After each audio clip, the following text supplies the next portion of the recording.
യാത്ര ചെയ്യുന്ന സമയത്ത് ഛർദിൽ ഉണ്ടാവുന്ന ധാരാളം വ്യക്തികളുണ്ട്.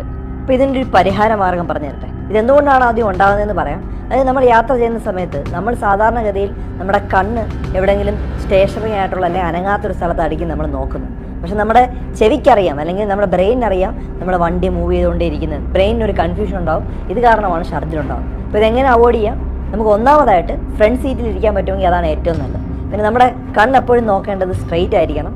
അതുപോലെ തന്നെ നമ്മൾ മൊബൈൽ നോക്കിക്കൊണ്ടിരിക്കരുത്, അല്ലെങ്കിൽ ബുക്ക് വായിക്കുക, അങ്ങനെയൊന്നും ചെയ്യരുത്. അങ്ങനെ ചെയ്ത് കഴിഞ്ഞാൽ ഛർദ്ദിക്കാനുള്ള സാധ്യത കൂടുതലാണ്. ഇതൊക്കെ ശ്രമിച്ചതിന് ശേഷവും ഛർദ്ദിലുണ്ടെങ്കിൽ നമ്മൾ ഡോക്ടറോട് ചോദിച്ചതിന് ശേഷം പ്രോമെത്താസിൻ അല്ലെങ്കിൽ മെക്ലിസിൻ എന്നൊക്കെ പറഞ്ഞ് മരുന്നുകൾ അരമണിക്കൂർ മുമ്പ്, യാത്രയ്ക്ക് അരമണിക്കൂർ മുമ്പ് കഴിച്ചു കഴിഞ്ഞാൽ ഇത് പൂർണ്ണമായിട്ട് അവോയ്ഡ് ചെയ്യാൻ പറ്റും. സ്കോപ്പലാമിൻ പോലുള്ള മരുന്നുകളുണ്ട്. അത് ഡോക്ടറോട് ചോദിച്ചതിന് ശേഷം ഒരു സ്റ്റിക്കറാണ്, ചെവിയുടെ പുറകുവശത്ത് ഒട്ടിക്കുന്ന ഒരു സ്റ്റിക്കറാണ്. അത് ഒട്ടിച്ചു കഴിഞ്ഞാലും നമുക്ക് ഛർദ്ദി തടയാനായിട്ട് പറ്റും. ഡോക്ടറോട് ചോദിച്ചതിന് ശേഷം ഇത്തരത്തിലുള്ള ആൻറ്റി മോഷൻ സിക്നസ്സിനുള്ള മരുന്നുകൾ കഴിച്ചു കഴിഞ്ഞാലും നമുക്ക് യാത്രകൾ സുഗമമാക്കാനായിട്ട് പറ്റും.